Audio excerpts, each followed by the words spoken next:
All right. Welcome in to another episode of Hockey Royalty Live, the official podcast of hockeyroyalty.com. Today we will be talking about Game 5, the good, the bad, and the ugly, and what we see going into Game 6. Get in the chat, like and subscribe. Head of that skip.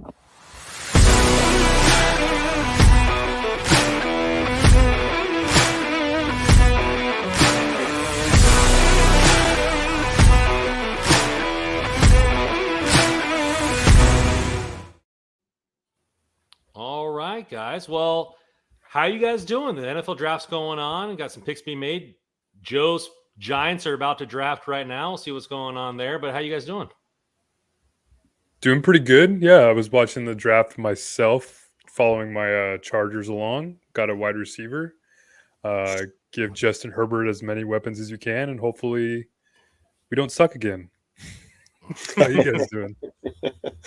I'm all right. I actually, despite picking the Leafs, I do get plenty of enjoyment out of their continued struggles come postseason teams out. So I'm going to be one of those guys rooting for Game 7. That's for sure. May Canada never win again. Leafs collapse. Good to watch that. May Canada never win again. We got people here in the chat. CJ, good evening. Time for the captain and leadership group to step up. Go Kings, go. Brandon Razazetter, is Clark in LA yet? I hope so. Now 21 Lazat back in a regular jersey practicing. We got an adequate fourth line again.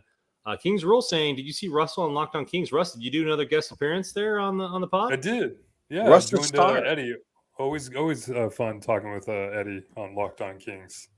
Well, you slick devil there, getting a double podcast, and I like it. Getting the Kings, getting the Kings double out there. Duty today. That's right. We got Kings Real. Thanks for the podcast. Shankmaster coming in. Good evening. Nick Roman say, hey fellas, let's go. Carter Scores. What's up, everybody? And Kings Rule goes, ugh, I'm kind of sick of Tampa. I don't really care. I mean, the Leafs can lose for the rest of their lives. For all I care. So. Speaking of losses, Kings lose Game 5. Particularly wasn't even close. There was some fight back here and there.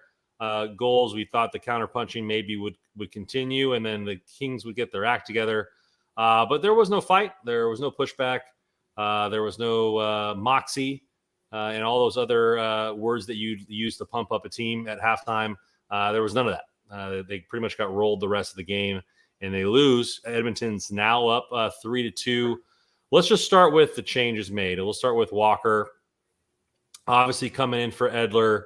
What did we see from his game? Did you guys like the Walker-Jersey pairing? How did that go for you guys? I mean, I didn't dislike it, I guess. I mean, it's weird because the team as a whole just looked off. It was easily their worst game of the series. It was pretty much games 1 and 2. But without that comeback effort and without Korpisalo kind of saving the day, but just to kind of stick it more toward Sean Walker, I thought his game was okay, maybe even good. I mean, from what we've seen from Edler Jersey, it really couldn't get any worse, to be honest with you. So, I mean, with Walker in there, you added a little bit more speed. With his skating ability, you had to move Jersey to the left side, which is okay because he's obviously been more than comfortable in that position throughout the season. So, to be honest, I didn't think it was too bad, and I wonder if it's something. It'll be interesting to see what McClellan does, because if the Kings would have ended up winning that game, I would say, oh, for sure they're sticking with Walker, and for Game 6 and see what happens going forward. But with that loss. And even though, like I just said, with Walker playing pretty well, I wouldn't be surprised to see them flipping back to Edler. But that'll be something to watch coming into Game 6 here. The biggest difference for me was just like how much quicker he is. So watching the game backs when I do the shot contributions and stuff, and I made it a point because I wrote the article the other day about how they can win in Game 6. There was a couple of clips that I grabbed from Game 4, and just watching the difference in Edler going back to retrieve a puck or going in the corner, and then flipping it over and watching Sean Walker when doing the shot contributions. I was like, whoa, this is night and day about just how much quicker he is at going to get pucks. And like I know we have talked about at length, like if you want to beat Edmonton, you just have to be not playing in your zone. You have to try to play on the front foot as much as you can. And we've talked about how Edler Jersey has just been getting caved in. And even if they're not getting like scored against or whatever, if you're just living in your zone as often they are, it's going to be a problem. And that's not the case with what happened with Jersey and Walker. They out attempted Edmonton 14-6. They're in the 70% Corsi. Again, it's one game, but still, like that is just significantly better than what Edler and Jersey were doing. So, and a lot of that is because Walker's just a much better skater. He's a much better puck mover. So it just allows the Kings to be able to transition from defense to offense a little bit quicker. So again, to me, it's just a no-brainer to go with Walker Jersey. I like you, Russ. I'm actually expecting Edler to be back in. I just think that, right. And again, I've said it a number of times on this pod that I'm a Todd McClellan guy. I think he's done a really good job. But I think we talk about coaches. I've talked about coaches specifically being risk averse. He's going to go into Game 6, do or die. I just don't think he's going to go down with Sean Walker. He's going to go down with Alex Edler, the veteran who's been there and all that stuff. Although he did have some good comments, good quotes, I should say. Zach Dooley, LA Kings Insider, had a good piece, and McClellan did have some praise for Sean Walker. So we'll see. I'm very, very curious to see if he sticks, because it was better. Like, it wasn't great, but it was better. So you have to be able to have a player that can skate and move pucks and get out efficiently, and Walker's just significantly better than Edler in that regard. It was the only thing that was better in this game versus the rest of the series. So you know what's funny about that is, statistically, numbers wise, the game wasn't that bad, even when adjusting for score. Like, because there's score effects, and what that means is if a team's up by 2-3 goals, generally the other team controls the shot attempt, so it looks a little off. It just skews it a bit. But even when adjusting for score, the Kings actually had 56% shot attempts. They were a little less than expected goals, though. The quality of attempts were less. They controlled the play a little bit more, but the quality was less. And I think I tweeted out throughout. I don't know what you guys thought. Man, especially in that first period, how many like high danger cross seam passes were going through the slot area in that first period in the LA zone. It was as if Edmonton like made it a point to make those type of passes in the offensive zone that game, and they connected on the one Kulak backdoor on the one play. So Edmonton did have the better shot quality share in that game, but it wasn't, from a numbers standpoint, we've seen worse. But I don't disagree, Randon. Like, it was just kind of flat. It felt it's weird because it was like, I don't want to say the goals were fluky goals, but it's just kind of the goals that we had seen the Kings give up at the early parts of the season, just kind of mental breakdowns, right? With Byfield's two kind of blunders, the goal that goes off Hyman's face. I mean, it's just, what are you going to do in that position? And then when you're giving up a power play against Edmonton that's 7 out of 12 on the series, yeah, you're gonna lose a game, and that's why it's just, the numbers kind of tell a different story, I feel like, than what the game actually was. I feel like the game was more dictated, by the Oilers, throughout the game. But I mean, even in the third period, I was looking at the shot attempts, and the Kings like dominated in terms of shot attempts in the third period. And so I don't know. It's tough because as much as you want to say it's like the worst game of the series, I don't lose as much confidence as what I've seen from Kings fans on Twitter. It's like you go back to, you get Blake Lizotte back coming into Game 6. You come back home where you get the last change, and we've seen this change that Woodcroft has seen. Like, Joe, we've talked about this change that Woodcroft has made to to put McDavid and Draisaitl on the top line. It's really going to hinder the matchups in the middle six and the bottom six against the nice line for the Kings, and especially if you're getting Lizotte back for that third line, what a third line is going to be with Lizotte and Fiala and Velarde probably. So if they can just figure out a way to shut down McDavid and Draisaitl, get any sort of stop on the penalty kill, I think the Kings have a real legit chance here at pulling this out. So I have a thought on that because yes, I don't think the Edmonton Oilers needed to put them together. And if you look at their numbers when they're together versus when they're apart, they're not as good. Take Connor McDavid, for example. When he's with Draisaitl, it's a 51% shot attempts. It's 56 without. And Draisaitl's 56 without McDavid. When you look at the expected goals, you know what the expected goals is when those two are on the ice together? 43%. 43%. That's bad. Like that's in the negative, right? When you look at them when they're apart, McDavid's 54, Draisaitl's 58.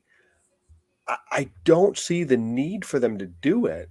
Do you think it was because of just McDavid not getting on the score Yes. sheet? It's just kind of there's two things. One, I think it was McDavid not being on the score sheet, and which to me is totally the wrong way to look at it because we talked about it. He had like a 70% expected goals. He was dominating every shift he was on there. The goals were going to come. And even still, like even if they didn't, like you had mismatches throughout the lineup. So, and I think the other part of it is there was a tweet from Ryan Rishaw today, I believe, from TSN about the little maybe McDavid is favoring something, and there was the big hit that Dowdy. Oh, the one where he's just it's mysterious news, secret news. What are you doing? Other fans are freaking out. He's tweeting it out. Did he suffer a little bit of a leg injury in game 3? I think that was. And was that part of the reason why maybe he is favoring it a little bit? So they decided to put them together to take some of the burden off because it looks like he's playing the wing on that when they do that and it's Draisaitl. So regardless, though, it's like, man. So go back to game 5, Rando. After the first period, I'm like, okay.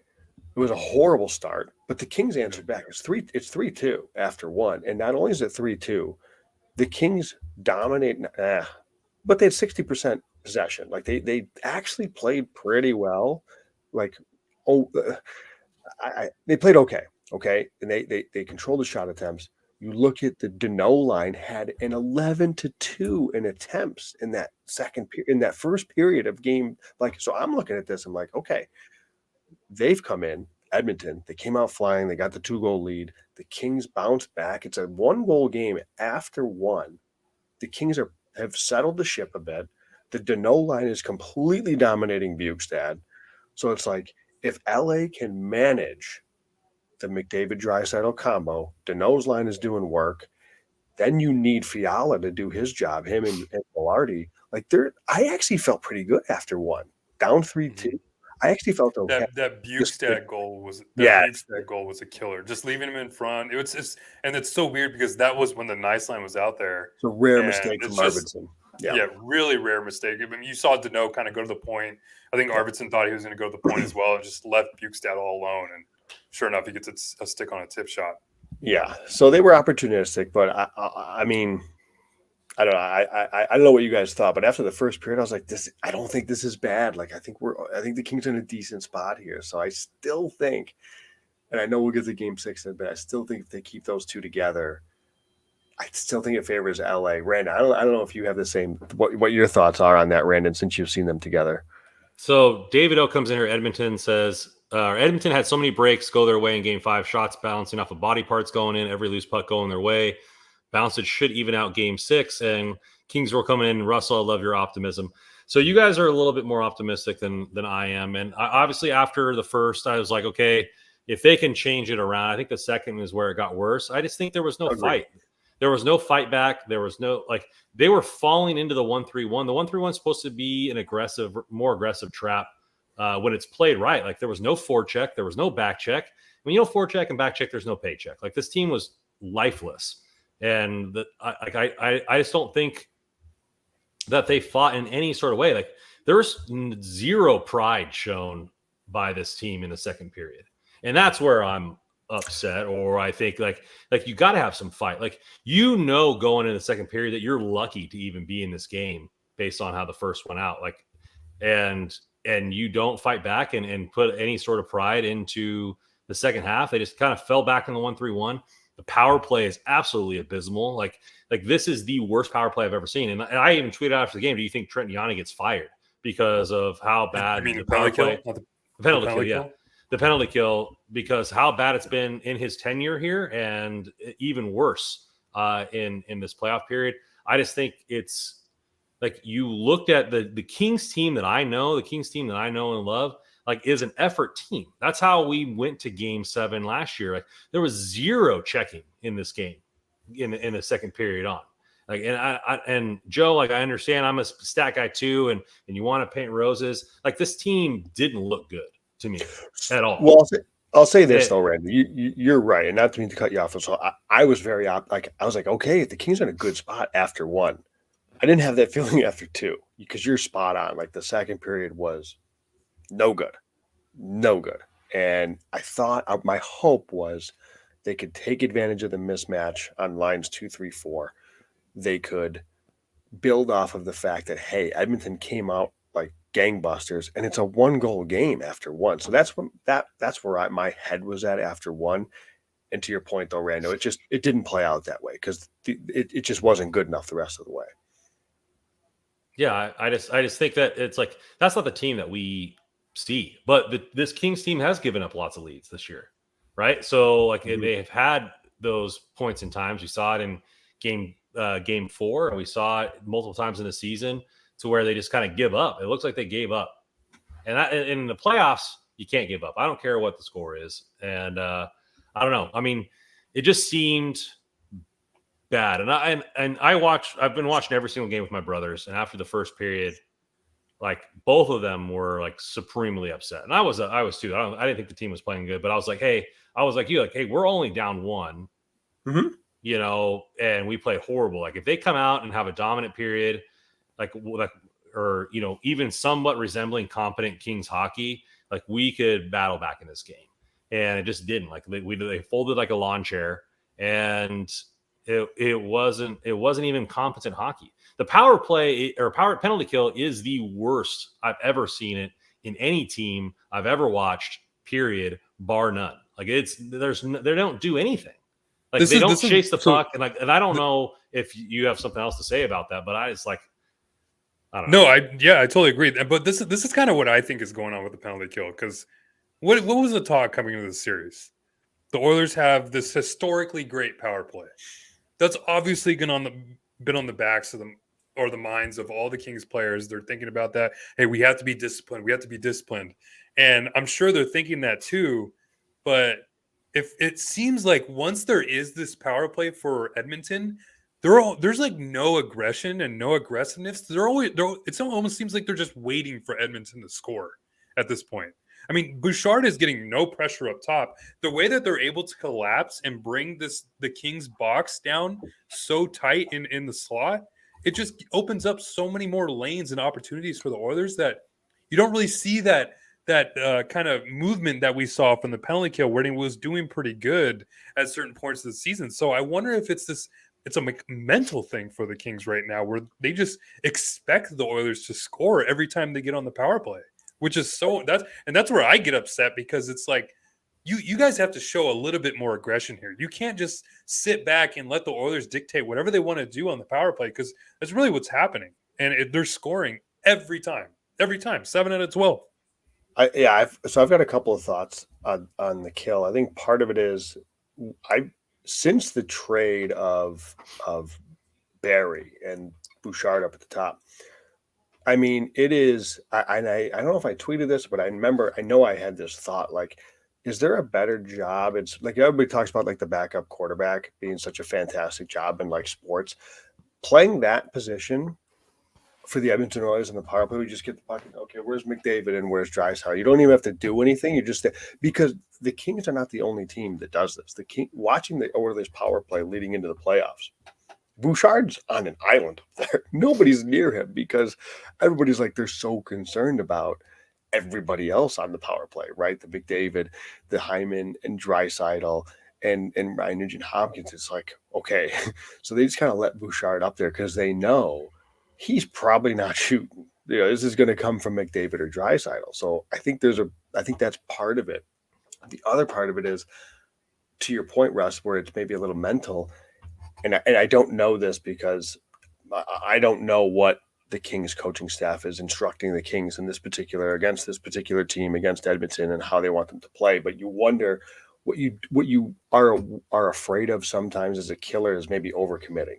So maybe you're afraid to be a little too aggressive, and they move the puck so quickly that if you're too aggressive, you're beat, and it's a bang bang play and it's a backdoor tap in type of thing. I can see that being the case, but it definitely has the sense of like they're on the kill and they're scrambled eggs. Like mentally, they don't know where it's coming from, but they just know it's going to be bad. And that aggression that you're talking about too, that you just mentioned, how they're kind of afraid to be out of position in certain spots, is we saw Kupari when he was so good on the penalty kills is when he was using his speed to go pressure 100%. those guys on the outside. But he's just not doing it because, like you said, he's probably worried that, hey, if I get beat here, I'm done. And I think that's why you're seeing Bouchard at times be able to get the puck, take like 1, 2, 3 strides right into the high side. He's got a laser beam, but I think they're so afraid of going at him for what he can do if he dishes it to one of the big boys that it's almost like we'll give him the shot. But if you're going to give him the shot, you're going to give him that shot from outside the tops of the circles. You can't let him walk in and wire that. So I'll say this.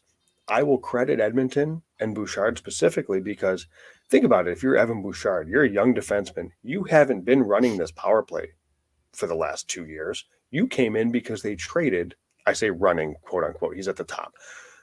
You are solely in this spot because they traded Tyson Barrie. It would be very easy for Evan Bouchard to just defer every time he gets the puck.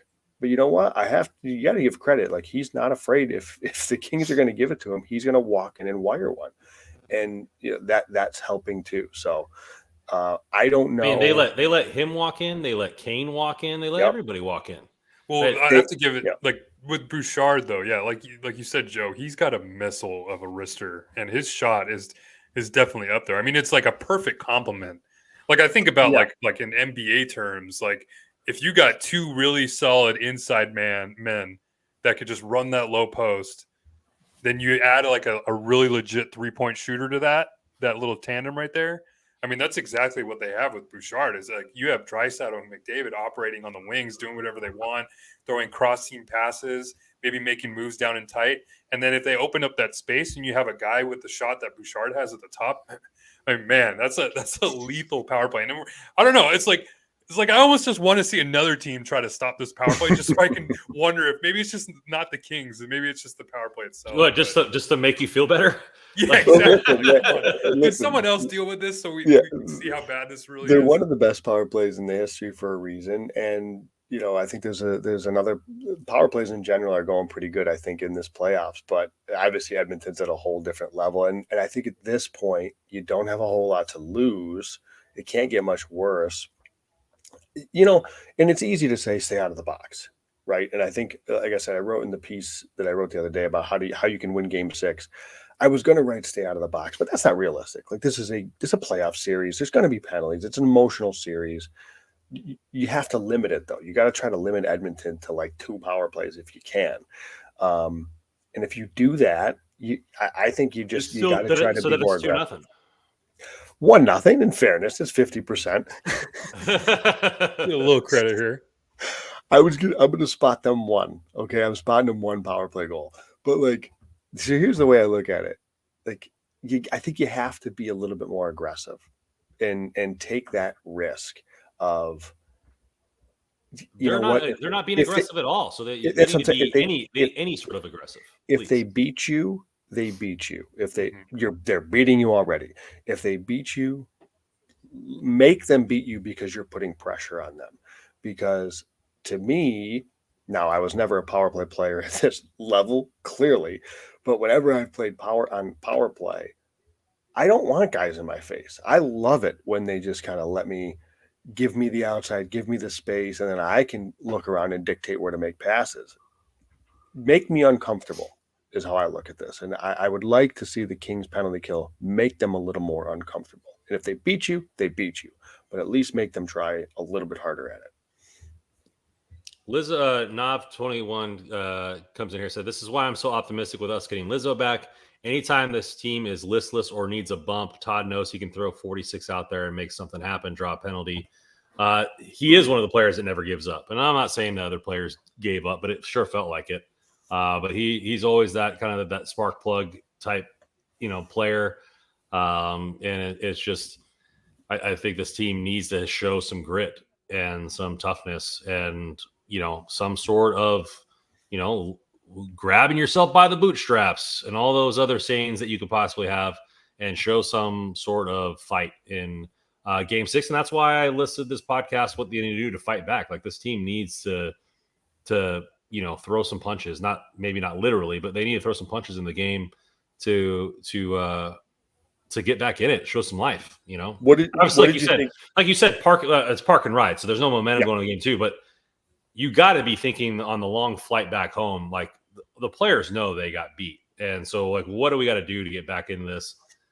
I don't know. What were you about to say, Joe? I was going to say, what do you guys think of the adjustments that were made in game? Specifically, Iafallo going up, and Russ talked about it literally the day before about Iafallo going up to that top line, Byfield going down. I guess my question, I'd be curious to know what you guys think of. What did you think of that switch? A, and B, what did you think of the rest of the lineup? I mean, I think Iafallo, that if you look at the numbers of the Kopitar line against the McDavid, like, they were really good with Iafallo. They were really good. Kopitar, Iafallo, and Kempe. So does that give you, do you think McLellan stays with that? How did you think it worked for this particular game? I know they lost, but thoughts on the changes of swapping Byfield and Iafallo? Russ, I'll start with you. Yeah, obviously, I think it's something that they should have started out with, just because of what was going on between Kopitar and Draisaitl. Draisaitl was dominating. Look at his points and on all that. But you had Iafallo to that mix. I mean, we all know how good he is defensively. Probably one of the better defensive forwards on the team. So if you're able to slot him alongside Kopitar and Kempe, that's definitely going to happen in terms of helping out with some of that defensive need that's there. And then it sucks because I said, as soon as when I was talking about it, I mentioned, like, this is nothing against Byfield and his play, just to help Iafallo. But then the move was made almost because of his play, because of the rough go. Yeah, it was some rough mistakes there by Byfield. But yeah, I think it's something that they should stay with. I think they will end up staying with it. And then with Lizzo back, I would think that you'd go Lizotte back on the third line, center him, and then you have Fiala and Velarde on the wing positions, which would be huge because, I mean, Velarde's been his best when he's been on the wing. So, I mean, that's another thing why I have this, I'm going to quote Kopitar here, it's cautious optimism for this next game here. So, I mean, you get Lizotte back. It's huge, not only just to have Lizotte back in his spot, but then you're able to move Velarde, and then it helps Fiala out as well. And then if you're able to slide Byfield down to the fourth line, maybe you get some good shifts from him playing alongside Kupari and Grundstrom. And then who knows, maybe even Kaliev draws in. So I think it's a lineup that they should stick with. What about you, Raymond? Yeah, I was pleasantly surprised. I wonder if they'll go back to the Byfield thing. I don't know if it's just a kind of a penalty. They needed to do something to change it up. But Iafallo definitely that, looked well. I do like the Lizotte. I liked the way Byfield looked on that line with Fiala and Velarde.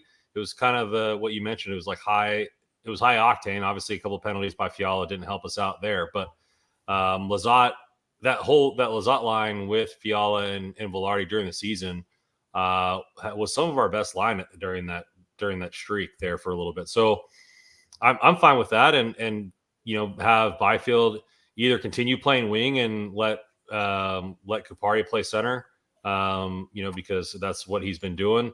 And then, they righty and a lefty, so they could take the face-offs on their strong side down there. So hopefully you get some, competent play, and then Grundstrom adds the physicality.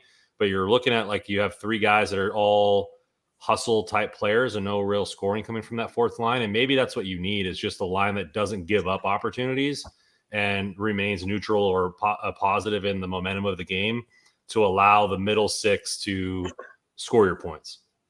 I would say if Fiala were 100% healthy, I would be a little bit more willing to roll with Fiala, Byfield, and Velarde in the middle because Fiala can drive a line at 5-on-5 as a winger by himself. Like not If by Fiala were himself. healthy, I'd want him to be playing with Deneau and Arvidsson again.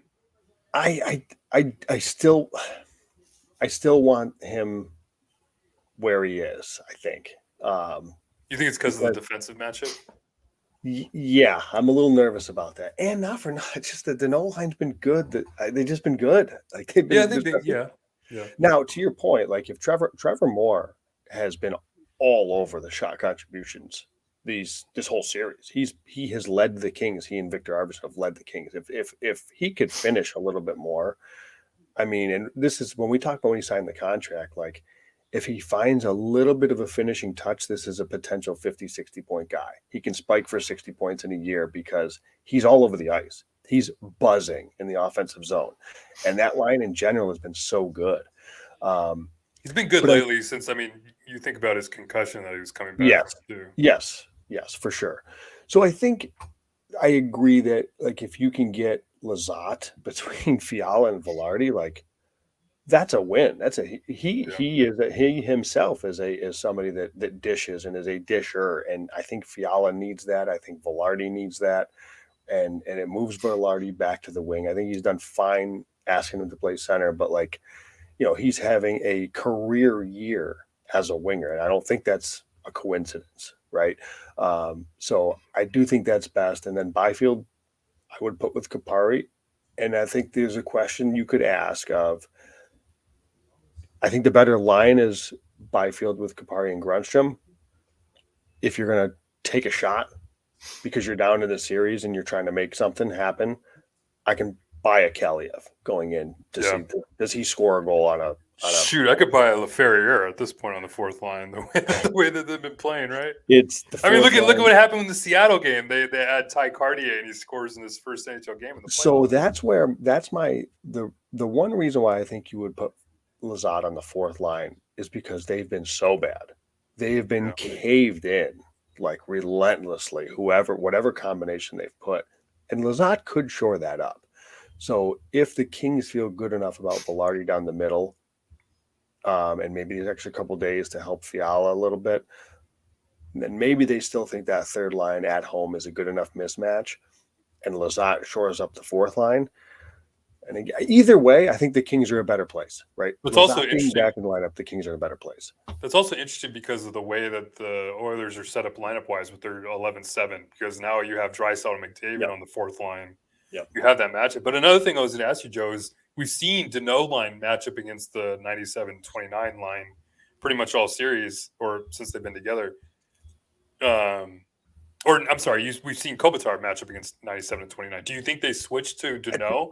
It's a great question. I don't know. I'm wondering to see how McClellan handles that because at least the last game in Edmonton. Now maybe it was because maybe Edmonton played back a little bit, so they had a multi-goal lead. McDavid only played like 19 minutes, I think. So part of me is like, if McClellan can put them, because here's the thing, if I would prefer to have Kopitar out against that second line because I think they have the Kopitar line's going to score more goals. With Kopitar and Kempe, I trust them to score more and be more productive than the Deneau line. The Deneau line may just buzz and live in the zone. I don't know. I think the Kopitar line can be more productive. So I would put the Deneau line against McDavid and Draisaitl, and put Kopitar and Kempe, and I'll assume Iafallo against that other line. And it's a total mismatch. That's what I would do too. A little harsh. Get your 40-goal scorer against easier matches. Well, that's the thing is get your 40-goal scorer and your leading point getter out against, not have to worry about playing against McDavid and Draisaitl. That's how I would approach it too. And you trust that you got your speedy horse wingers in Moore and Arvidsson to do a job, hardworking guys to do a job, and Deneau is one of the better defensive centermen in the game. So I think that's what you just kind of lean on. You try to get Gavrikov Roy out there as much as possible against McDavid and Draisaitl, and you hope the rest of the lineup does its thing. Do you think you'd be saying that last sentence a couple No. months ago? No, I didn't. It was funny. I was talking about that with Eddie on Locked On. I was like, damn, like we're actually hoping to match up Gavrikov and Roy against McDavid and Draisaitl at this point. I mean, got to hand it to Gavrikov. I mean, he's been playing No question really well in his own zone. It's something that, of course, we have been talking about, but he's looked a little bit better. It's just you lose a little of that dynamic playmaking ability that we talked about in the last podcast, where it's just they're just out there just really playing solid defense, but yes, that's pretty much all you're getting. Yeah, and that's not valuable. Yeah, exactly. Yeah, let's take it to a word from our sponsor here at DraftKings. Light the lantern hockey playoffs with DraftKings Sportsbook. Right now, new customers can bet $5 and get $150 in free bets. If you're looking at the line for next week, goal line is the puck line is plus 1.5 and negative 170. Or if you want to bet the money line, Kings are positive 145 right now at DraftKings. Download DraftKings Sportsbook app now. Sign up with code THPN. New customers can make a $5 hockey playoff bet and score $150 in bonus bets instantly. That's code THPN only at DraftKings Sportsbook. Let's get into Game 6. Maybe see what kind of changes that we would make. We've already kind of leaked in here a little bit. Let's just start in between the pipes. Obviously, Korpisalo got pulled. Are we going back to Korpisalo, or is it Copley getting the start here in Game 6 for you guys? I'm running back Korpisalo. I'm just going to leave it at that. It's Korpisalo. I thought the pull was a little harsh. So I think a lot of people equated it to, when Edmonton pulled Skinner. I don't see the parallel at all. Edmonton was up 3-0 or down 3-0. They were getting shellacked. It was all LA in that first period. Talk about needing a quote unquote momentum change. That made sense. This was a 2-goal game. Like, he was pulled after the Bukestad goal. It was a 2. Like, the Kings are still in that game. It's a 2-goal game. I didn't know that it warranted the momentum change type of a move the way Edmonton did with Skinner. So I didn't think that they were similar in the slightest. But yeah, I go back to Korpisalo. Listen, he has to steal games. Like, he has to be a guy that's getting a save to 2 saves, goal save above expected every game in this series. And he was doing that the first 3 games, and the Kings won 2 games. Like, if the Kings are going to be hemmed in, they need a guy that can steal a game. And Korpisalo, they need him to get back to that. But at this point, yeah, I'm going to go with Korpisalo. Yeah, I'm gonna triple that up there and go Corpy. You brought him in for a reason. You got to stick with your horse, and Campbell played really well, and they trotted back out Skinner. Right, they went with their guy again. So, yeah, you got to go with Corpy there. We already touched on the Walker change. Do you think that would you keep Walker in again, or would you go with a different left? And then what do you think T-Mac's going to do? You already said T-Mac's going to put in Edler. Russell, do you agree, or do you think that he sticks with the Walker pairing? You know what just came into my mind is we haven't even talked about what if you pull Dursey out? You go Edler Walker. That could be a possibility too. Mm-hmm. I mean, if like Joe's saying, like it wouldn't surprise me at all to see him just go back to the old guard with Edler, and then if Walker's getting the rave reviews that he's getting from McClellan, why don't you just go Edler Walker?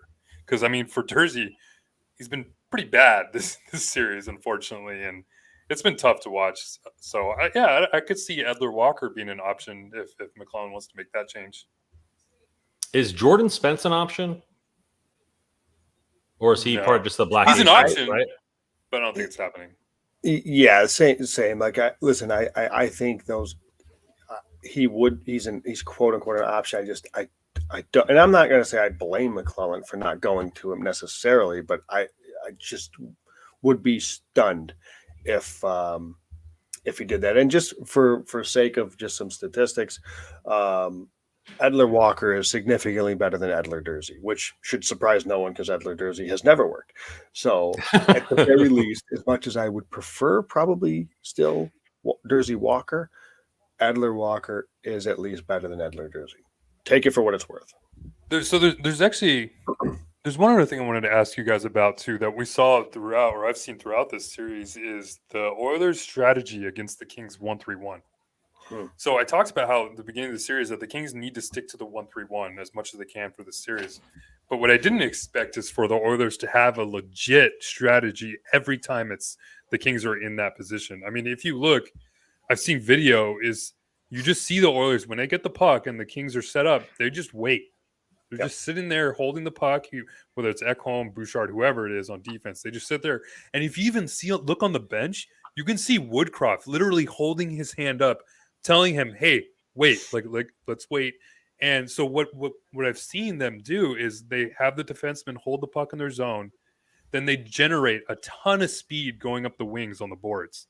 So that way, when you dump the puck in and rim it around the boards, when it comes to the other side, you have a forward just shooting up into the boards, causing all sorts of havoc. It's kind of working right now. So I don't know, Joe, Randon, I don't know if you guys can see about, or if you're seeing the same thing, or if maybe you maybe see McClellan switching out to a different forecheck here. What do you think? I'll start with you, Joe. So we saw this in the live stream actually against Colorado. They did a very similar thing where they kind of waited, built up steam, and we talked about those hard wraps that they would do because they got the guy bombing down the other side and made life really difficult. And I know the Kings won that game, but it was like a 65% shot attempt mark for Colorado. They lived in the LA zone because of that. They didn't get in. So the thing is, what was frustrating to Colorado is they couldn't create chances off of getting into the zone because it's a stingy 1-3-1. But they could get into the zone. Then they had to go to work. So they're going to stay. I mean, that is what they do. However, in one of the clips I put in in the article I wrote yesterday it was a dump in on a line change. Okay. Ekholm went back to retrieve. And so often we see the Kings first forward, the F1, just get just inside the blue line and just kind of sit, right? And do exactly as you say, Russ. And then the Edmonton Oilers, Ekholm in this instance was the one that got the puck. He could wait for his guys to come. They circle back, attack with speed. In this instance, Velarde chased Ekholm and chased him out from behind the net. Didn't give him a chance to set up. Didn't give Edmonton a chance to come back and attack with speed. So it didn't give them a chance to do what they wanted to do. The Kings were still in their 1-3-1. It's just the one that at top was way more aggressive and forcing the issue. Creates a turnover. They don't make clean passes in the neutral zone. They create a turnover. The Kings go D to D. They zip it up. They actually create a scoring chance in the first. This was in game 3, I think. It was Fiala's first game back. They create a scoring chance with Fiala going backdoor to Iafallo. We just missed it. So the short answer to that is they can still utilize the 1-3-1. It doesn't need to be as passive as it is. I think if you put some pressure on them, you can pick and choose your spots when to put pressure on them so they're not doing exactly what you're talking about, where they're building up that speed. Then you're dictating the play. You're dictating how they are breaking it. And if you do that, it gives yourself a better chance to do that. If you're going to sit there and wait and let them come at you, sure, you can have your cues as to when to jump and where to jump, but they're still making the plays with the puck. And if you're giving players that are that talented the ability to do that, that's the risk you're running into. So I think they have to be, that F1's got to be more aggressive, and I still think they can do the 1-3-1. I think that guy's got to be more aggressive though. I think it just stems back to the passiveness. Like there's nothing but like this is the last game if you don't win. Like you got to empty the tank. You've had 3 days off. Like that front guy has got to be causing more havoc all the time. And if you get beat, then you get beat. It is what it is. Like there is no tomorrow. But like there was times during that game where that front forward was like 2 feet in front of the line of 3. Like he wasn't he was barely, he was backing off a lot. Yeah, and it's like that was, and they even asked, they mentioned it on the telecast in this last one. Yep. From ESPN, they asked Woodcroft, "Hey, the 1-3-1's worked very well for the Kings all season long. Do you guys have a game plan for it?" And all he did was smile and said, "I guess you'll see," or something like that. Like he was very coy. I mean, they had a game plan for it, and like Edmonton is the team that, I mean, obviously they're just a great team. Like they are highly skilled enough to come with a bunch of speed and destroy it. And they oftentimes, I think they're targeting whoever they feel like they can beat, whether it's whether Edler or it's Fiala, whoever the defender is that they feel like gives them the best chance to get by. They're tossing it to that side, right? So I think it's something along those lines of where we have to make an adjustment now. And I think that front forward has just got to be relentless. If that means shorter shifts or getting the last change or whatever, they just have to be relentless because we got to make them feel uncomfortable. Right now, they're already a great offensive team. Like the more you make them feel comfortable, like you're just letting them play at that point. Like giving them way too much respect, huh? Yeah. Yeah, I agree. And again, you're not going to beat these teams by just inviting them in. Look at the New Jersey Devils today. We're up 3-0 after 2 periods. Is there a better opportunity than in Game 5? You have a 3-0 lead in a 2-2 series. You have a chance to take a series lead, than to sit back and play it safe. Of course. What did they do? I think they out-attempted them like 16-2 or something crazy. It was something bizarre. I think, at least at one point in the period. No, your best offense is to be on the front foot and don't let them play in your zone. I'm not saying you be irresponsible. I'm not saying you are flying your defenseman and you're doing all sorts of things so there's odd man rush potential coming your way. Like you can still do that and be responsible, but you can't just invite them into your zone. You're asking for trouble, and if you ask for trouble from McDavid and Draisaitl, you're going to get trouble. Yeah, I think it's something like they just got to show some fight. And that's again why I put the episode, like they gotta show some grit here. Like this is it. Like I'm tired of sitting back and just watching. Like sometimes, like when Edmonton had the puck, you couldn't even see a Kings player in camera view. Like that's how far back they were starting, and it made no sense. Kopitar used the phrase, "We've got to be more assertive after the Game 5," and he's 100% right. I mean, there's you can play a good, sound defensive system, but also be on the front foot when you have the opportunity to. And I think they just and I the broadcast. This was the first game that this particular broadcast crew called this series, and I think it was in the 3rd period, and I think it was Dominic Moore, the color guy, was like, the Kings are down 3 goals and they're just sitting back in a 1-3-1. Like this game's not over, but you're not going to win that way. And then he's right. Yeah, I think it's something along those lines of, we just gotta, they just gotta find it within them. And ultimately that happens, a team, if they're going to come back from 2, I mean, we all thought the series was, I thought the series was over. I thought the Kings played some of their best hockey last year in Game 5, and we stole one, and like Edmonton was just down, and they picked themselves up and won 2 straight. Not to say that the Kings can't do the exact same. Is there any other change that you would like to see going into Game 6? I don't really have any other change that I'd want to see, but to kind of go back to Joe's point when he mentioned Kopitar talking about being more assertive, that's a player I'm going to be looking at to lead this team. I mean, Kopitar's the captain, and I know he's already leading the team in points. I mean, tied with Kempe with 7 points in the series, but he got the C for a reason. And this is the type of game where you're going to have to lean on your captain to pull your team through. And we're talking about how the team is showing too much respect to the Oilers, they're being way too passive. That assertiveness has to start with the captain. So I'm going to be looking on Kopitar to maybe throw his body around, maybe just kind of throw his weight around, just kind of put himself out there and make himself notice and show his team that this is a game that they should win. And also Doughty too. I mean, these are 2 of the old guards that have been in this position before. I mean, if you look back to the series against the Ducks in 2014, they were in the similar position, down 3-2, coming back home. Game 6, they ended up winning that game 2-1, and then we all know all the fun stuff that happened in Game 7. So I'm going to be looking at Kopitar and Doughty to do some big things in this Game 6 in order to turn this tide around. What do you guys think is more likely?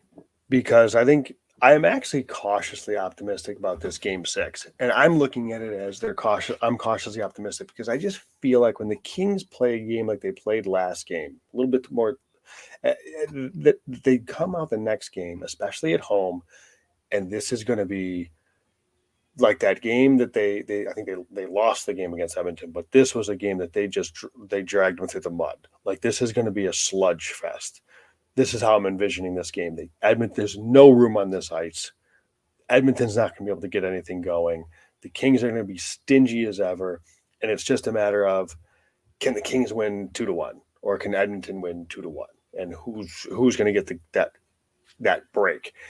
Or do you guys think it's more like a game 4 where the Kings come out buzzing and it's 3-0 LA after one? Randall, yeah, I mean, you know what's funny is I'm thinking the same thing, that it's going to be this first period where we see the Kings just come out flying.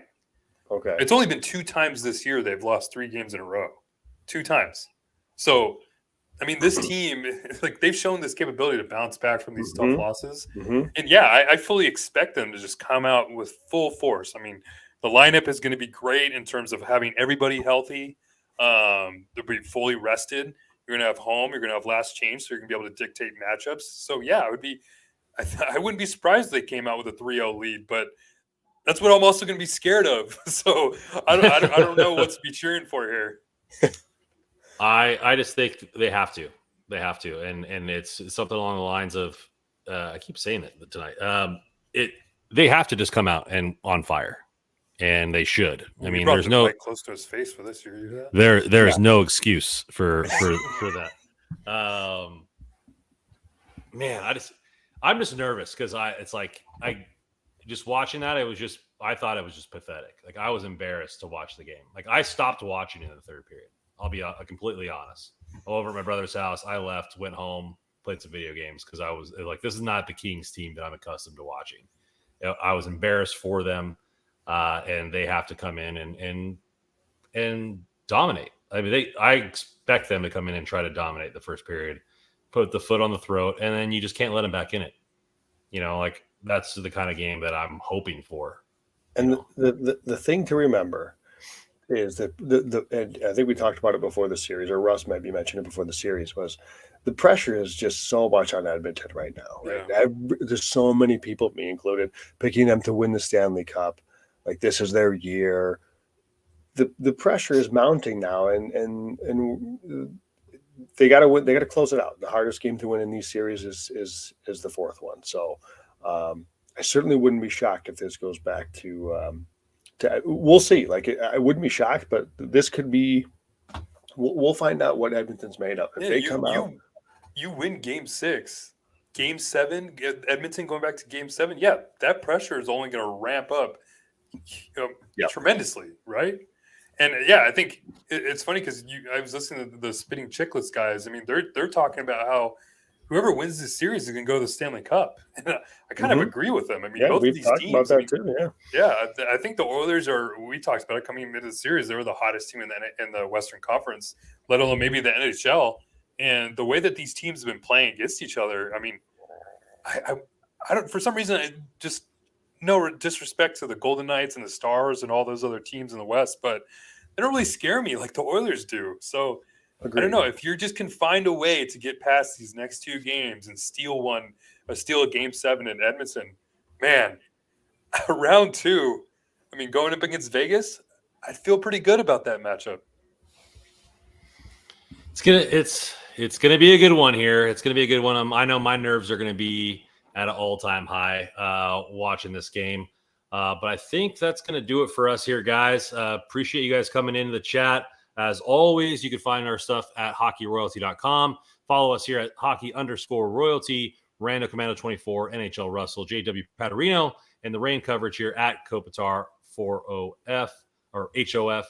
DraftKings code THPN. Go get yourself some free money out there and bet on the Kings if you'd like for Game 6.